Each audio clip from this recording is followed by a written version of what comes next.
Good evening, everybody, and welcome to another Kano Tryharding Modern. Now, today, we will be playing Is It Blitz, as selling off of my Euros has given me the funds to purchase a few of the modern staples that I don't actually own yet, notably Fiery Islets.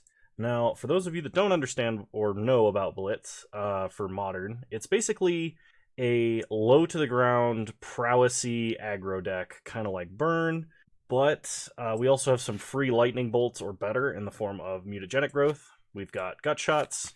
One of our cheap threats is the recently printed M21 Stormwing entity, which is a spell or is a 2-mana 3/3 flying prowess that scries 2 when it enters, provided we've cast a spell this turn.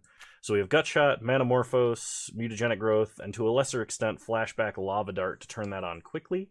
We have light up the stage for a little bit of reload, and the idea is we just play like a couple of Soulscar Mage, Monastery Swiftspear variants, Sprite Dragon or two, and then beat down. Low to the ground aggro right now with the 5-color Cascade nonsense, like all of those decks, remains one of the only ways to compete. Interestingly enough, there's actually a like blue-red or blue-white control deck that exists at this time. But that's only because it kind of counters the Cascade deck, not because the metagame is healthy, if that makes sense. I was excited to see the resurgence of a control deck. And I know this is tangential to what I'm going to be playing right now in a second, but I just got to rant and get this out. I was excited to see a control deck kind of pop back up in the metagame because there really hasn't been one. Like, the Uro Omnath, heavy mid-range, infinite endgame, incredibly powerful 5-color soup, like, just completely made control impossible. It's like, why would you want to go to the late game if you're not doing that?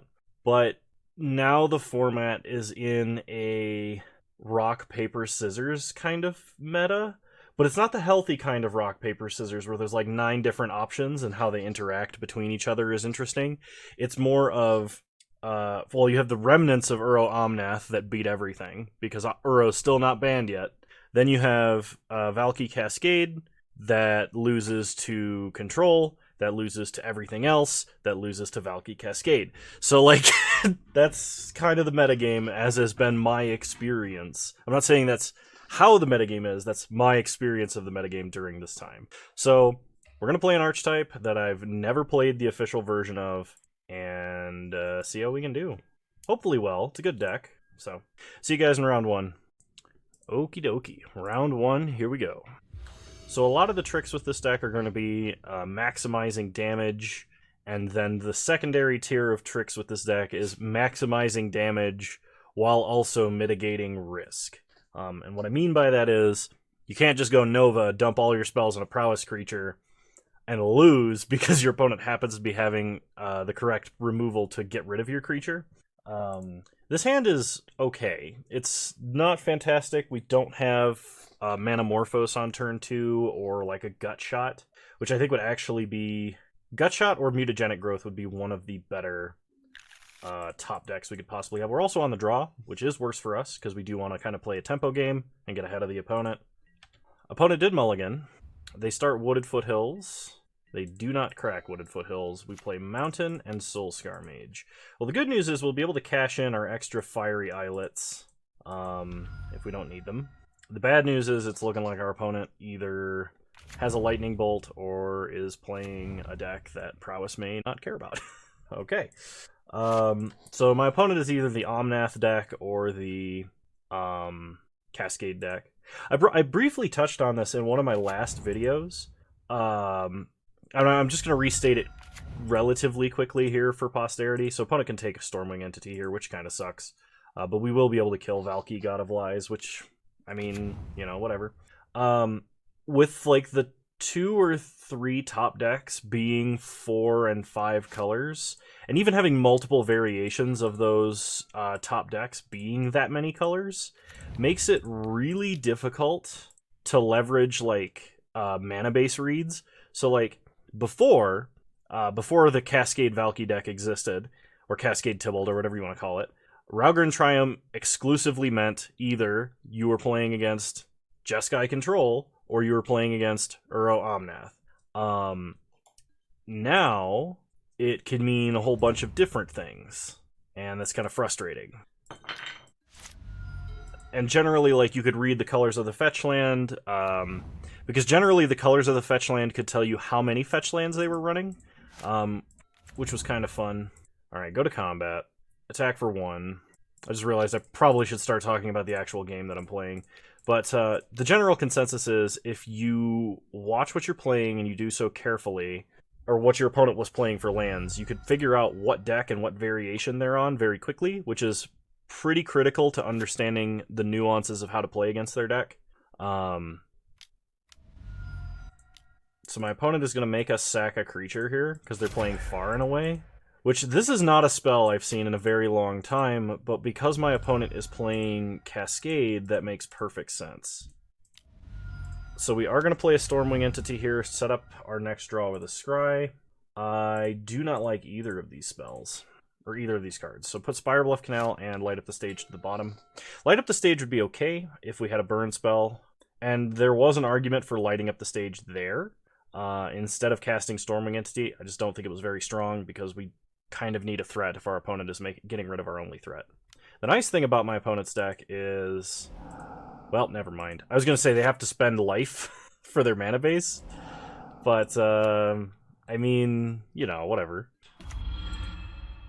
Alright, so my opponent's going to exile Stormwing Entity, because they know we're out of gas, and we have to top deck. There's no way they uptick here. Yeah. So opponent plays a fetch land. Ideally, we draw Lava Dart. Ideally, we draw Lightning Bolt, but Lava Dart works as well. Serum Visions kind of works. Okay, so I am going to kill Valky this turn, and I'm not going to enjoy doing it. So play Stormwing Entity, Scry.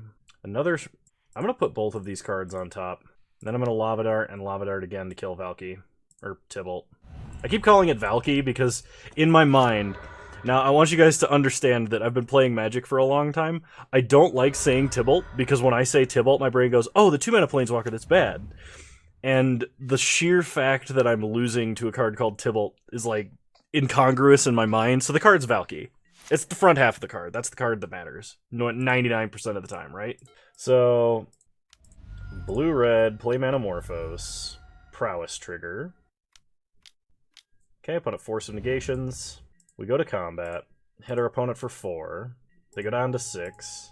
Well, light up the stage. Our mana base is excessively painful right now. Only pain lands. Pass the turn. So unfortunately, we didn't play a Stormwing Entity. Fortunately, we'll play a Monastery Swiftspear next turn, so we do have a little bit of hasty damage. I'd like to draw a Lightning Bolt. That's what I would like to draw. I mean, Mutagenic Growth and stuff works too, but I would like a Lightning Bolt. Opponent hard casts Supreme Verdict. Lightning Bolt wins the game. Alright, Manamorphose. So, play Swiftspear. Manamorphose. Oh, alright, opponent just gives up. I mean, they weren't technically dead there, but... Alright, so versus my opponent's deck, I think I want Spell Pierce. And I think I want Spell Pierce over Mutagenic Growth. My opponent does have some decent answers to onboard creatures. I don't think there's a lot that we'd have to Vapor Snag. Surgical is nice, because if we answer one Valky Tybalt, we can answer another. Or we can answer all of them. But I think this is more for, like, the strict graveyard matchup. I'm just going to run it back as is. I could bring in Bedlam Reveler as an additional threat, especially if I felt like my opponent was not going to bring in any Grave Hate of any kind. Which, most people versus Blitz, at least in my experience playing against Blitz, I don't tend to bring in Grave Hate. Not unless I'm getting something else out of the deal, too. Okay, this is risky, because Force of Negation is a thing, as well as... well, I was going to say we don't have a 1-mana threat, but now that we do, we're going to try and be proactive. I could leave up Spell Pierce, because my opponent is almost certainly going to go Simian Spirit Guide into Valky Tybalt, because that's the way it is, but... If they have to wait for a turn 3, maybe we can just like Serum Visions and leave up Spell Pierce next turn. I like the fact that we were able to play a 1-mana threat. That makes a big difference for a deck like ours. Okay, Violent Outburst. And a Tybalt. Cosmic Imposter. opponent upticks him to 7. So they exile a Scalding Tarn and a Platinum Empyrean, so they have Madcap out of the board. So let me see. Can I actually kill Tybalt here? If I Scalding Tarn, fetch up a Steam Vents, I can Manamorphose, 1 Prowess trigger, then I can play Swift Spear, then I can Lava Dart, Tybalt, 2 Prowess triggers for a total of 5 damage, and then I can Lava Dart him again, or Lava Dart my opponent. I think I have to do that, because I can't let this guy just stick around. So, crack Scalding Tarn, we're going to get a basic mountain, Manamorphose, and I have to Manamorphose into red, play Swift Spear. I wish I could play the other Swift Spear this turn. So I Lava Dart, and it puts 5 damage on board, 1 damage here, so that's on 6. Oh, I actually have to Lava Dart him twice to kill him. Well, I can Lava Dart my opponent once and then hit them for 7. Actually, I should have Lava Darted my opponent twice there. That was a mistake. Hopefully it doesn't matter. I missed a damage on my opponent. Let's hope my opponent's hand was a one-trick hand to cast Tybalt. And they don't have a backup, and they don't have a good backup plan. And that we draw a land, because if we can play a land and have a Spell Pierce after casting another Swift Spear, we're good to go. But my opponent has Timely Reinforcements, and we just used our best form of removal. Alright, play Swift Spear. At least we have a gut shot. Go to combat. Attack for 3. The opponent may double block 1 and, like, chump another. Just 1 on each, huh? Okay. Pass the turn. Really, really, really have to hope they don't have Supreme Verdict here, and if they do, we're probably just boned. They play our Scalding Tarn, because Tybalt lasts forever. Getting a Hollowed Fountain, taking them to 18, and I sense a Supreme Verdict. Wow. So not only did my opponent have the Tybalt, they had the best follow-up they possibly could have. Cast a Serum Visions, really hoping we hit a land. Manamorphose is not a land, and neither are the next 2 things we're drawing. Pass the turn. At least Manamorphose will allow us to get down a Stormwing entity. But that doesn't matter because they play another... Once again, my opponent is playing roughly 12 cards that just cast Tybalt, so... And they exile the land, put Salt in the Wound. We're going to game 3. It really helps being on the play. I don't think we make any adjustments for being on the play, but... Oh yeah, we do. We need a Braids in here. Probably over Gut Shots. Gut Shot back in over Mutagenic Growth. And the reason that we need a Braids is because my opponent is playing Platinum Empyrean. They're playing the Madcap Experiment. We saw that because they exiled Madcap Empyrean when they played Tybalt. So we have to be somewhat prepared. I could also play Vapor Snag for that, but it would technically be cheaper, but a Braid might have additional targets, and maybe Vapor Snag is better, but I don't want my opponent to ever have the opportunity to replay it. Alright, we'll play first. 1 land is risky, especially with no way to actually guarantee we can activate Light Up the Stage, so I have to mulligan. Threat into potentially threat seems good. I'm going to put back, I think it's Steam Vents here. We do want a 3rd land with this hand, though, currently. So start Spire Bluff Canal into Soulscar Mage, pass the turn. I might play slightly differently if I draw a Spell Pierce. Okay, opponent starts Temple Garden tapped. We untap, we draw another Stormwing entity, play Fiery Islet, and play Sprite Dragon. Go to combat, hit them for 2, take them to 18, they untap. They play a Mana Confluence, and they pass. So I'd really, really like to draw Spell Pierce, but we drew Manamorphose. So start Manamorphose, Prowess triggers. I'm going to call Sprite Dragon's +1/+1 counter as a Prowess trigger, even though that's technically not correct. We're going to add blue-red. Play a Stormwing entity. Go Scrying. Fiery Islet to the bottom, Spire Bluff Canal to the top. Go to combat. Attack them for 4. So my opponent probably has a Supreme Verdict. Okay, they have a Brazen Borrower. They hit Sprite Dragon. They take 2. Apparently they just kept a terrible hand and wanted to concede, so we get round 1. I'll see you guys in round 2. Alrighty, round 2, here we go. Alright, seems like a pretty good hand. We're going to keep. This is turn 1 Soulscar, turn 2 Sprite Dragon, turn 3 Bolt Stormwing. So, it appears we're against Oops All Spells. So start Spire Bluff into Soulscar. Pass the turn. Opponent shocks or bolts in turn Timber Symbiosis, probably for a Talisman. It's a Pentad Prism.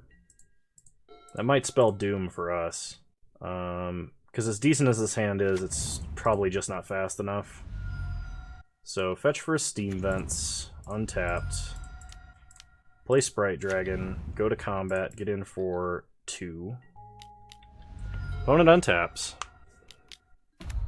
They play Undercity Informer, they mill their whole deck. Yeah, okay. I'm pretty sure we're dead.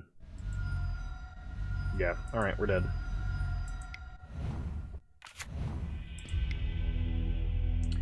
Okay.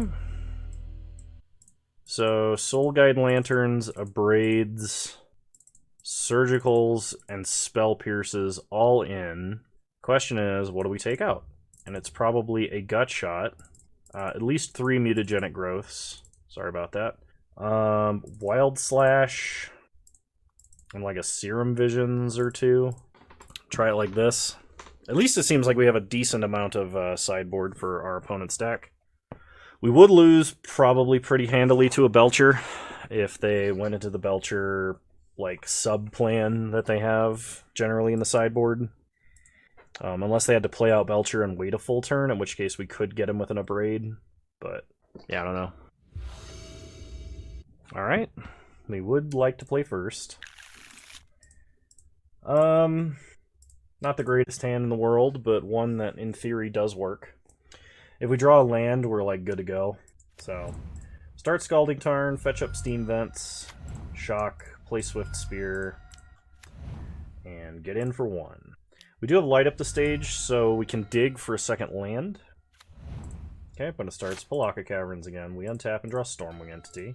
So, go to combat, attack for 1, take our opponent to 18, Spectacle, Light Up the Stage, really hoping for a land. Surgical and Manamorphose. Those are not the cards I wanted to hit, but hopefully that dug us 2 spaces closer to a land anyway. Okay, put a plays Shatter Skull to Hammer Pass. They play a Pentad Prism, we untap, draw Swift Spear. Well, you have one recourse, and that is to play a Soul Guide Lantern and attack for 2. Opponent scoops to a single piece of Grave Hate, good to know. Alright, run it back. I don't think we should have won that game. Thankfully we did. This time my opponent is on the play. They play Turn Timber, Serpentine Wood, tapped. We play Spire Bluff Canal into a Swift Spear. Go to combat, get in for 1. Opponent untaps. Bolts themselves for an Agadine the Undercrypt into a Talisman. We untap. We draw Wooded Foothills, so I'm going to fetch up a basic mountain and abrade their artifact. I think this is safe enough with Surgical in hand. Go to combat, hit them for 2. If they have Charbelcher, we're in trouble. If they're still on the graveyard plan, we may still win. Okay, opponent plays a Sword of the Meek, so it looks like they're still on the graveyard plan. Play a Scalding Tarn, crack Scalding Tarn, get a mountain. Play Soulscar Mage, play Soul Guide Lantern, exile their Talisman, go to combat, attack them for 2, they untap, they play a Palaka Caverns tapped, and are passing, we untap, we draw another second Soul Guide Lantern, which we will play for a Prowess trigger, exile Scalding Tarn, and the game is over. So, that's the good thing about that deck. It is fragile. So, on to round 3. Okay? Round 3. I would like to play first. I mean, maybe we just get them with bad beats. Yeah, hopefully whatever we're playing against is not a deck that we need a crazy hand to win. Opponent did mulligan to 6, so start Spire Bluff into Soulscar. Pass the turn. Opponent untaps. They play a Blooming Marsh into an Elvish Mystic, so it looks like it's Elves. We draw a Lightning Bolt, so start Serum Visions, Prowess trigger. Second Lightning Bolt, Sprite Dragon and Lava Dart. I'm going to put back both. And then I'm going to shock Steam Vents and Lightning Bolt the Dork. If this is Tribal Elves, killing the first Orc is usually one of the highest priorities you can have. Lava Dart will keep most of their cards off of the table, which is a big deal. Okay. So we untap. Should draw Lava Dart here, if I stacked them correctly. Okay. Play Soul Scar. Play Fiery Islet. Bolt a Dork. Lava Dart the other one. Attack them for 3. Hit them down to 14. Opponent plays a Forest. They play Llanowar Elves. And an Elvish Mystic. We untap. We draw Sprite Dragon. Play Sprite Dragon. Play Serum Visions. Prowess triggers all around. Draw land, Sprite Dragon, Sprite Dragon. I'm going to put those to the bottom. Sacrifice a land to kill the 4th Elvish Mystic. And I'm killing it over the Llanowar Elves just because it's funny that I killed the entire place out of a card to me. They're effectively the same card. Attack for 9. So opponent's last card in hand is probably Collected Company. Just imagining what kind of hand they would have kept. If they had a Elvish Archdruid or anything like that, they would have played it the instant they got to 3 mana. They wouldn't have played multiple blockers. So I think they were trying to rush to 4, which tells me that they almost certainly have Collected Company. And that's one of the reasons why they're struggling so hard over a block right now, if that's the case. Because they either go to 5 and risk dying to basically a single Lightning Bolt, or they risk having to try and draw land and not being able to Collected Company and die anyway. So they're probably trying to do the math on which one of those is slightly more likely outcome. And they did what I would have done, which was leave the elf up. That way they could at least cast Collected Company and maybe hit a threat of some kind. Oh, it was a Realm Walker. It wasn't a Collected Company. Or that's what they top decked and figured that's what gives them a slightly better chance at living. Well, they scoop. Alright. So, versus Elves, I definitely want Vapor Snag. I definitely want Kozilek's Return. And I think I'm actually going to drop the Mutagenic Growths and a Cantrip. I could bring in a Braid. That would be reasonable. One thing to note about Kozilek's Return, if you're playing this deck and you side this in, the reason that you're playing Kozilek's Return and you're not playing like Fire Spout or anything weird like that is, 1, it's an instant, and 2, Devoid Hair actually matters. It kills your opponent's core Firewalkers or Auriok champions or whatever they're called, but there's another secret hidden reason that you're playing this, and that's because this is not a red spell that does non-creature damage when you have Soulscar Mage out. So Soulscar Mage actually survives Kozilek's Return and does not get any -1/-1 counters. So it's very important that if you play this deck and you need to make a budget substitution, that you don't skimp there. And of course, if you're playing it on Moto, Soulscar Mage is, I think, probably the most expensive card in this deck. Simply because it's not been reprinted. Yeah, we'll keep. I'm not a big fan of Vapor Snagging their turn 1, but I don't want to dump an otherwise reasonable 7-card hand. Plus, we could always top deck like Lava Dart or Gutshot or other stuff. Alright, so let's see how our opponent starts. Giltleaf Palace, revealing Heritage Druid. Okay, so Heritage Druid is a very different start than your regular Mana Dork. So my opponent is going to try and play a Dwinnen's Elite here, and we're going to mess them up by Vapor Snagging the Heritage Druid. Okay, Elvish Warmaster is basically the same thing. Whenever 1 or more other elves enter the battlefield. So we could actually Vapor Snag Warmaster here because it costs more mana.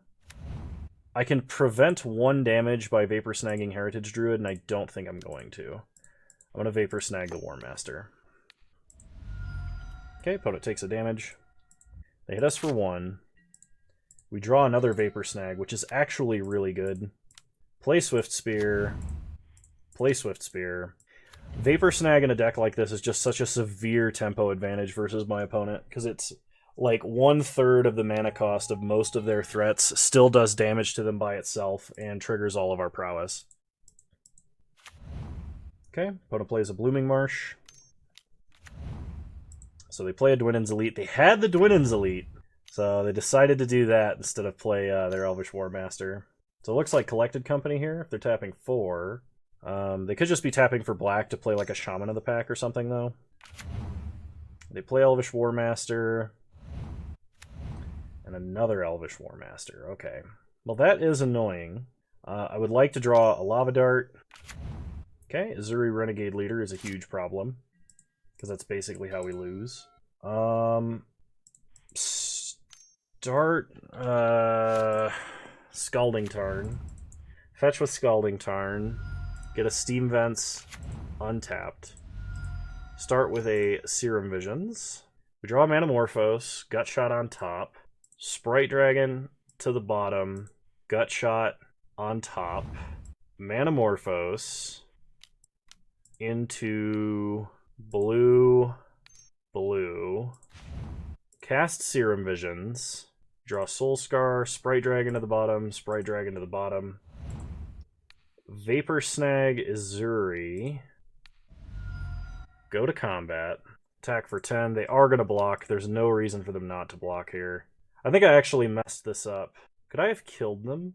No, because I could have gut-shotted the warrior, and they would have taken 12. Oh, shoot. I needed to actually gut-shot before damage. I missed the damage there. Well, we still gut-shot the Heritage Druid, because that's the competitive advantage of their hand right now. The problem is they're going to play Azuri, and they're going to get 2 more tokens. So we basically have to top deck the Devoid spell, and if we do, we're good to go. But if we don't, we're probably screwed.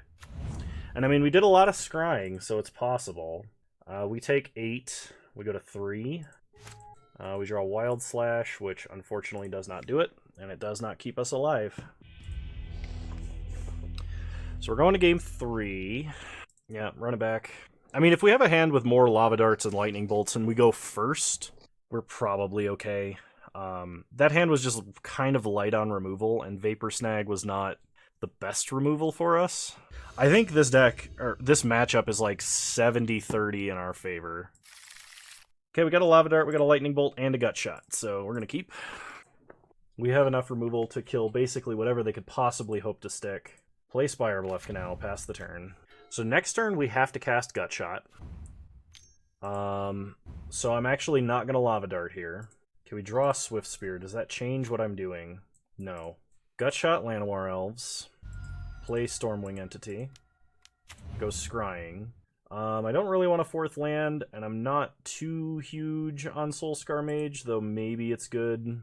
Yeah, I'll put Soulscar Mage on top. Pass the turn. Because this way, if they play like an Elvish War Master, or another 2-mana elf, we can just play out our 1-drops and Lightning Bolt it. Yep. Okay. So, play a Mountain, play Swift Spear, play Soulscar, cast Lightning Bolt, Prowess triggers all around. The only way this got better is if that Soulscar Mage was another Swift Spear. Go to combat, hit them for 6. And like, we top deck any spell here and we're just golden. Okay, opponent untaps. They go down to 14. They do have a 3rd land. Gonna have to restart the client after this because it's finally starting to lag a lot. Can't see what's happening, but I hear a lot of audio cues. Wow. 2nd Lava Dart should just clean this up. So, Lava Dart. Lava Dart.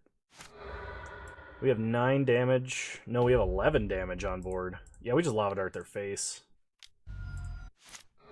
Alright. Well, we're 3-0 with a good deck. I'll see you guys in round 4. Alrighty. Round 4, here we go. Alright, we'll play first. Yeah, I can make this work. I mean, obviously we don't want to be flashing back Lava Dart, but... Fetch with Scalding Tarn, get a Steam Vents untapped. And play Swift Spear. Get in for 1. We're going to save Metagenic Growth for when we have multiple Prowess creatures out, or if we have to save Swift Spear from a turn 1 bolt, we will, because we definitely need to connect and hit this light up the stage. Okay, opponent plays Kytheon. That's interesting. Mox Amber. Okay, so this is like a supercharged mono white deck, it looks like. And by supercharged, I mean Obviously, they probably have like Isamaru, Hound of Konda, and they're playing like a mono-white aggro style of game plan. Fetch with Scalding Tarn. Get a Mountain. Lava Dart Kytheon. Prowess Trigger. I would be surprised if they have Mana Tithe here. Actually, I wouldn't be surprised. That seems like the kind of card they would play in a deck like this. If they path Swift Spear, I'm actually going to flashback Lava Dart and then light up the stage. Force of Virtue. Exiling Mana Tithe. They had the Mana Tithe. Opponent, you have my approval. But unfortunately, I have another Lava Dart. I mean, if Kytheon dies, they lose access to their Mox Amber. They're gonna path. Alright, we get a Mountain. Kytheon down. We have a much better turn 2 than I guarantee they will. Because they are on 1 mana with 3 cards in hand. Man, maybe I should try and build a deck like my opponents for Mad Meta. Okay, we untap, we draw Manamorphose. So, Manamorphose into blue-red. Okay, play Stormwing Entity. And we're just going to leave up Wild Slash as removal. We get to Scry, Soulscar Mage, and Lightning Bolt. I want to draw Soulscar Mage, and then I want to draw Lightning Bolt. Pass the turn. I could have lit up the stage now, but there's no real reason to do that. If my opponent has another path, I'd be surprised. If they had one there, they probably would have cast it, even with us representing a blue mana, because we scryed 2 cards to the top. Opponent is just top decking lands right now. Okay, they crack Windswept Teeth. If it's Skyclave Apparition, thankfully Stormwing Entity dodges that. Okay, it is an Archon of Emeria. I put, what's it called on top? Soulscar Mage. And that is a 3/4. So, we untap, we draw Soulscar Mage, go to combat, attack for 3. They do not block. Play Soulscar. Pass the turn. Being limited to 1 spell a turn here actually makes a big difference. Okay, opponent plays an Arid Mesa. They seem to be flooding a little bit. Thalia, Heretic, Cathar. Okay. Opponent attacks for 3.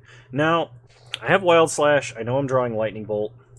I can Wild Slash this down to a 1/2, bolt it to kill it next turn because we have Soulscar Mage.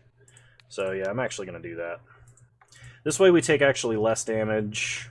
And if my opponent dares block with Thalia, we can Mutagenic Growth our way past her.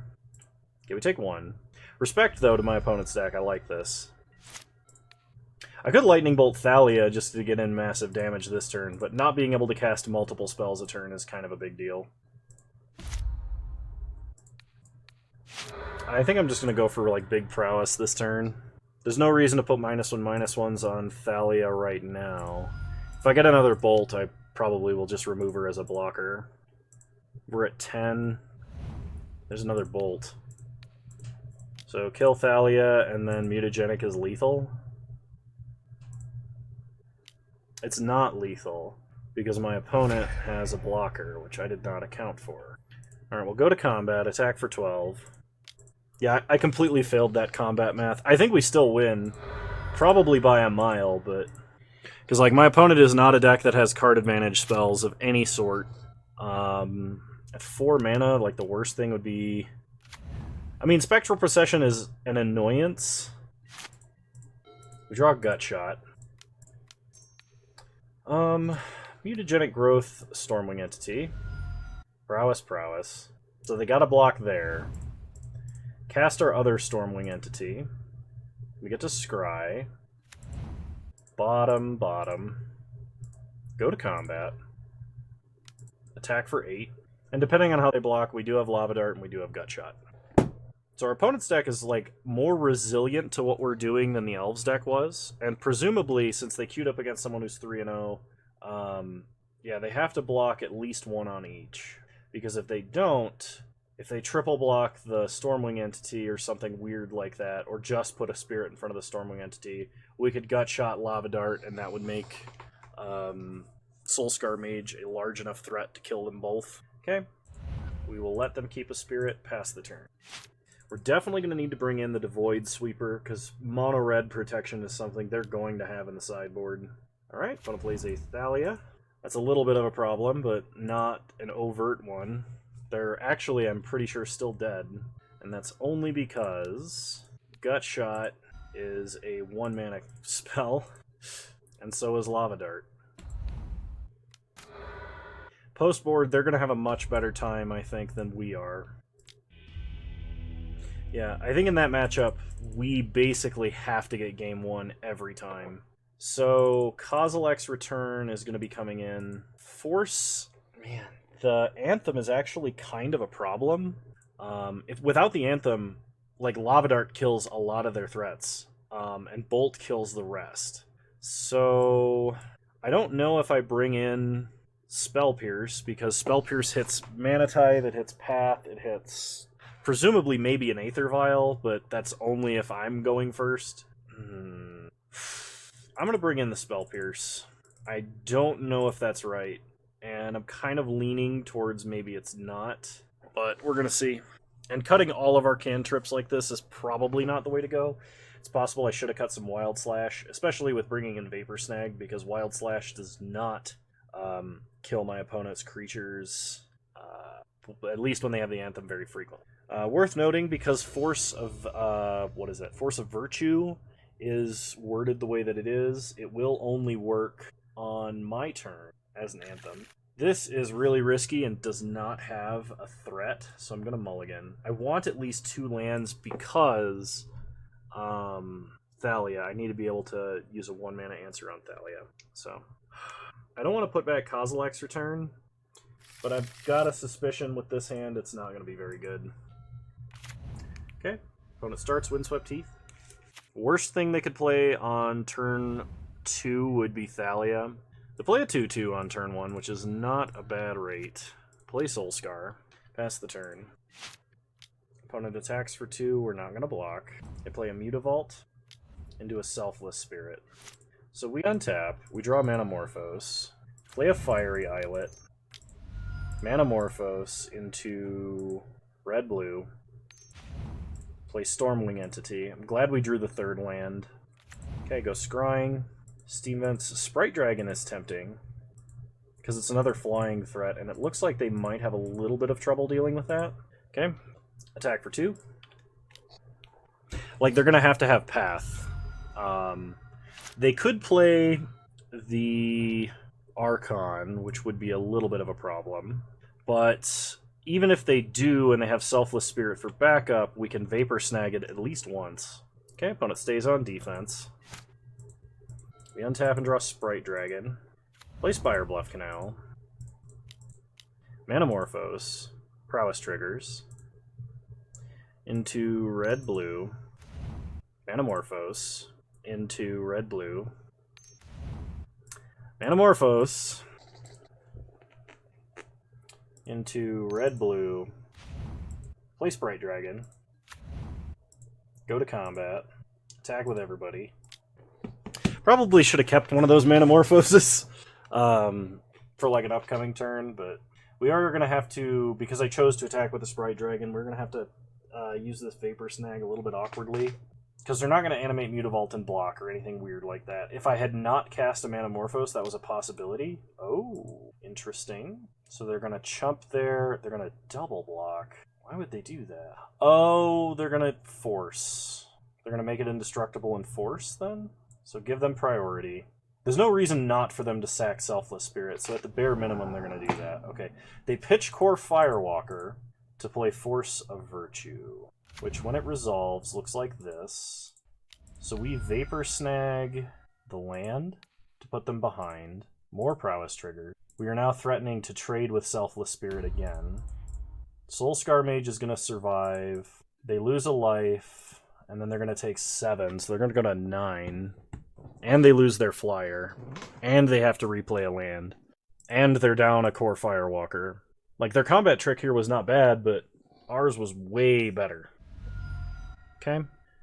If they don't sack Selfless Spirit in a bid to kill Sprite Dragon, they're out Isamaru, which means no mocks for them. Kind of interesting, but I also chose to attack with Sprite Dragon, so I knew the risk. Opponent plays Mutavault, passes. We untap. We draw a Fiery Islet. Sack Islet to draw. Swift Spear. Play Scalding Tarn. Go to combat. Attack them for 3 in the air. They're worried about a counterspell. Harm's Way. The next 2 damage a source of your choice would deal to you or permanents you control is dealt to any target instead. So they're going to kill Soulscar Mage this way. Not bad as far as removal goes for... they dealt the damage to us? I don't think that was right. They should have killed Soulscar, or tried, I think. So play Soulscar, and then play Swift Spear past the turn. And then, like, any Lightning Bolt wins us the game. It's really interesting that my opponent's deck has made it this far, because it means that some kind of, like, Mox Amber-powered fast Thalia deck exists in the modern format, which is kind of exciting. As it's just a way to, like, completely cut down a lot of the stupid Tybalt shenanigans. A deck like our opponent's needs to exist in the modern format, in my opinion. Or should, because White's been, like, horrifically underpowered. Alright, nice try, opponent, but unfortunately, we had 2 draws to hit a bolt, and we did. Yeah, I can imagine some hands that my opponent's deck would have that definitely would beat this. Like, if they had a land Isamaru or 1-mana Gideon, 2 Mox Ambers, and a Core Firewalker or a Thalia, like, could you imagine playing that out on turn 1 against a deck that's basically mono-red? Just like, oh yeah, by the way, card that completely counters your deck, in addition to another, like, Elite Vanguard effect. So, at least post-board, their deck is not that bad versus us. But pre-board, I think they have some trouble. Well, we're 4-0, so I'll see you guys in round 5. Alrighty, round 5, here we go. I would like to play first. Double Soulscar, double Lightning Bolt seems pretty good. So, start Steam Vents untapped, play Soulscar. Pass the turn. Probably could have gotten away with just a Mountain there, but I kind of want the Mountain open in case I need to Lightning Bolt at a different time. Opponent plays Gravecrawler, which is good for us because it can't block. Another Lightning Bolt. Joy. Go to combat. Attack for 1. Could have gotten more damage here, but I suspect the first Lightning Bolt will need to be cast as removal. If this is mono-black zombies of some kind, really. Alright, go to combat.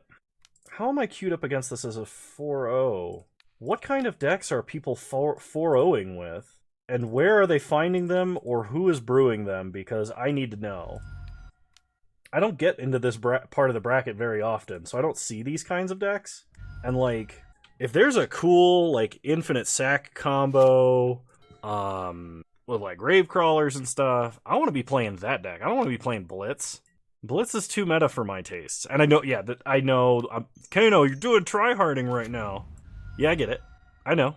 Like, I'm supposed to be playing meta decks, and that's fine. But that's partially because I don't have enough non-meta competitive decks to fill slots. Let me be real here. And there's a few meta decks I don't mind being good with. This is just one of those, by the way, Herder, we drew enough burn to kill you very fast. Hands, so there's no skill involved in that, really. I'm going to bring in Surgicals, just on the off chance that maybe I hit a Gravecrawler. I'll cut a Serum Visions, and I'm going to cut 1 Mutagenic Growth, and we're going to run it back like that. I could actually bring in Vapor Snag here. So you know what? I'm gonna. If my opponent is mono-black zombies, they're going to be concentrated in the 3-drop slot, which means if we can Vapor Snag them, we can get a severe tempo advantage in swing. Because there's not a ton... There are some good ones, but there's not too many good zombies in the 2-drop slot. They're concentrated in the 1 and 3. We only have 1 threat here, which is kind of bad, but we have 2 burn spells and a Mutagenic Growth. I'm going to try keeping this. I really hope we draw... like a Sprite Dragon would be great.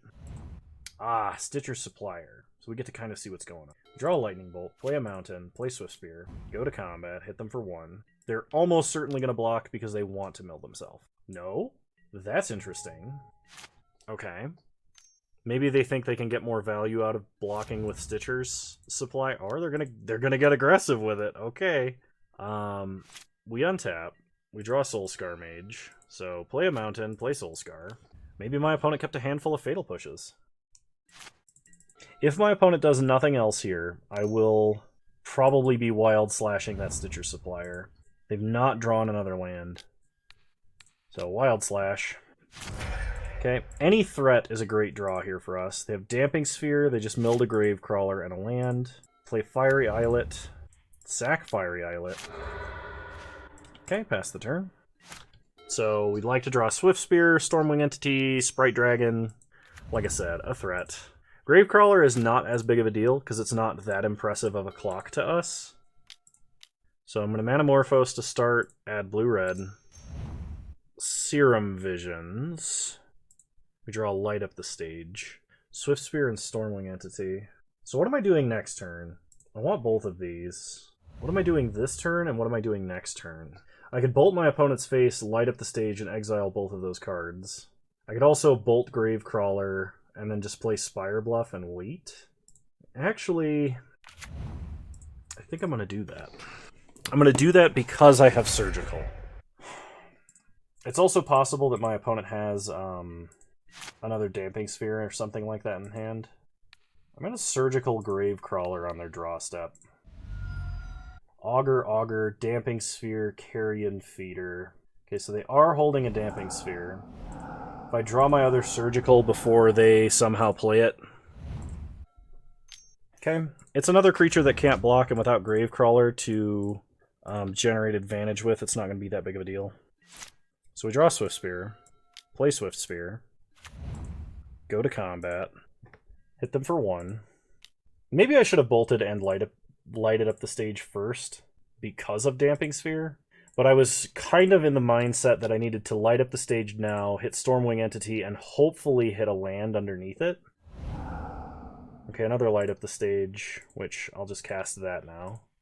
Gotta hope we dodge our opponent drawing a land for one more turn. Okay, if we do, our opponent is going to be in a world of hurt. Because next turn we're playing Swift Spear, Manamorphose, Stormwing Entity, Lightning Bolt, Mutagenic Growth. Like, opponent gets in for 1. We take 1 and go to 16. Here comes the Damping Sphere. Okay. We draw a Lightning Bolt. So we have to choose between Swift Spear and Stormwing Entity. And honestly, Stormwing Entity is going to be of higher value here.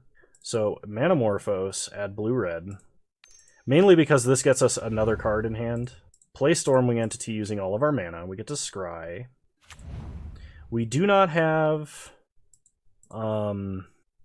any artifact destruction. And I didn't snip my opponent's hand when I surgicaled like I should have. So my opponent next turn is going to play an Undead Augur. So we won't be able to kill Carrion Feeder if they really want to protect it by sacking an Augur. Augur also loses them life, but does provide a blocker. I guess I could cast Bolt on Augur. Okay, no attacks for our opponent. We untap. We draw Mountain. So Mutagenic Growth costs 0. Lightning Bolt will cost 2. Alright, we're going to start with a Lightning Bolt. And then I'm going to Lava Dart Carrion Feeder. They can sack Carrion Feeder now if they want, but because they sacked Augur first, they're not going to get a draw off of it. So I've cast 2 spells this turn, so I can't cast anything else. But I can hit my opponent for 8, and this is probably going to be enough. Next turn, my opponent's going to play an Augur. Unless they draw a land, they might have something else. But my opponent kept a 1-land hand with a Stitcher Supplier, so they will be able to play 1 spell. 2 if they have 2 1-drops, but I don't think so. Stitcher Supplier, alright. They can play a 1-drop, so if they got a Fatal Push, they can kill Swift Spear. They're under their own Damping Sphere. So, alright. They're dead to Lightning Bolt. Cast Lightning Bolt. We got there. First 5-0 trophy in quite a while. But we've been playing decks that are kind of sub tier 2 in a lot of ways. Or decks that are a lot less straightforward than Blitz if they are powerful. Blitz is a very, very strong archetype and has been for a while, and honestly, I have a newfound respect for it after playing it in this league. This is kind of a deck that I always considered not very good, but at the same time, when you consider the kinds of decks that I play with any frequency, like Smallpox, it's not good versus Smallpox. I tend to play decks that try to waste resources. So let's go ahead and open treasure chests, and then we can talk about the deck. 11 to open today. So we get a 5 playpoint treasure chest with a Nova Blast Worm and a Vivian's Invocation. Nova Blast Worm at 7 mana I have not seen since Momir. Treasure chest number 2. 5 playpoints, a Dross Harvester and a Soul Foundry. Treasure chest number 3. 5 playpoints, an Infernal Pet Avatar, a full art or extended art Mystic Reflection, and a Cyclone Summoner. Treasure chest number 4. 15 playpoints, Zealous Conscripts. Treasure chest number 5. 5 playpoints, a Rebuking Ceremony, which is kind of like Plow Under for artifacts only. And Titan's Revenge. Alright. Treasure chest number 6. 5 playpoints. Ooh! We got ourselves a full art expedition map. That might actually be worth something on Moto. And if not, it's some pretty sweet swag for the Tron deck. So Expedition map, promo, Magic Online. This is a 10-ticket card. I mean, I'm happy with that. I'll keep it. You know, I'll play it. Treasure chest number 6? 7? 6? I don't know. I've lost count. Diagraph Colossus, 10 play points. This would be, yeah, I don't know. Thalia Heretic Cathar, I don't think is worth anything. 35 play points and a Door to Nothingness. Penultimate treasure chest is 5 play points, an Angelic Guardian, and a Giver of Runes. Giver of Runes is worth 7 tickets. And then 11th and final treasure chest, 10 play points, and a Bolus's Citadel. So, talking about this deck, I don't really have any adjustments so far as what I would play differently in this deck. This is a very, very tight list, and I don't have a ton of experience playing Blitz. I think you could play a 4th Fiery Islet if you wanted to. Over like a mountain, or like a wooded foothills, you could do that. Because we don't really utilize like a number of cards in our graveyard more than we do for Bedlam Reveler in the side, which does not care about our mana base being in the grave. So I actually don't really have that much to talk about. The deck felt really powerful, sticking 1 or 2 or 3 prowess threats and then just burning down everything that mattered. In the early game felt really good. We beat the trickery lists, the Cascade lists, by basically just being faster or more resilient. Spell Pierce is a fair counterspell. This deck feels more mono red than it does Izzet. Considering we're splashing blue for Sprite Dragon, Serum Visions, and Stormwing Entity. Stormwing Entity, which, I mean, honestly could just be a red card in my mind, minus probably the Scrying. This deck does feel like a variation on mono red, and it feels like there's slightly, well, I shouldn't say that. I was going to say slightly more interesting lines than mono red, but that's not actually true. I think this deck is a deck that is very powerful, very fast, and easy to learn, and maybe not that difficult to master.